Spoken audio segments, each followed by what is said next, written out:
reality, a new life, you'd have to change your personality, which means you'd have to start thinking about what you've been thinking about and change it.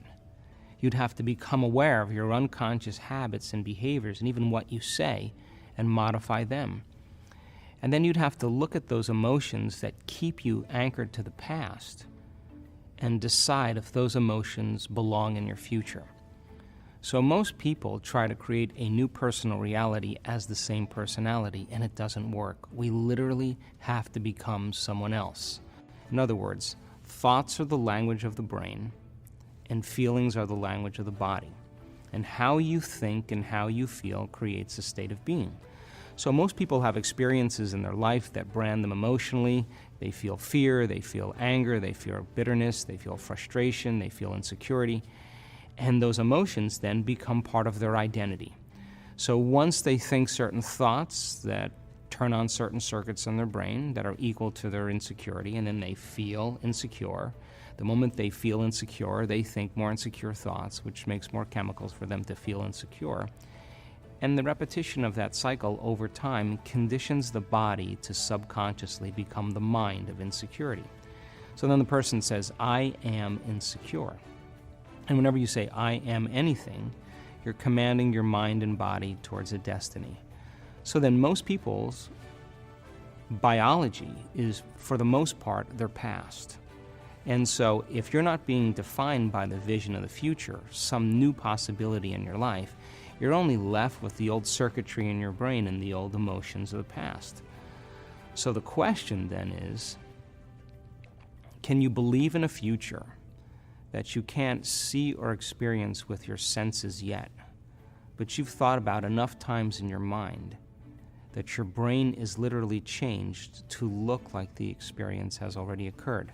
Now, the latest research in neuroscience says you can change your brain just by thinking.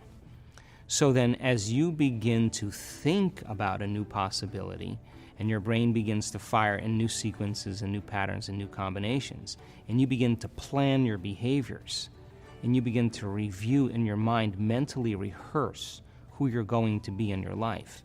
The mere action of mental rehearsal begins to install the neurological circuits in your brain. Now your brain is no longer a record of the past. Now it's in fact a map to the future. And if you were then to begin to emotionally embrace your future before it's made manifest, in other words, you're not waiting for your healing to feel wholeness. You're not waiting for your new relationship to feel love. You're not waiting for the mystical moment to feel awe. You're not waiting for your success to feel empowered. That's the old model of reality of cause and effect. In other words, the materialist, the person who's waiting for their wealth to come to feel abundance, they're living by that model of cause and effect. But the quantum model is about causing an effect, which means you begin to experience your own worthiness and your abundance before it occurs. You have to feel wholeness in order for your healing to occur. We have to feel love for ourselves and love for life in order for us to have love in our life. And so then to instruct people how to teach their body emotionally how that future could feel like before it's made manifest, if they do it properly, their body as the unconscious mind begins to believe it's living in that future reality in the present moment. And they're beginning to signal new genes in new ways that begins to change their body to look like the event has already occurred.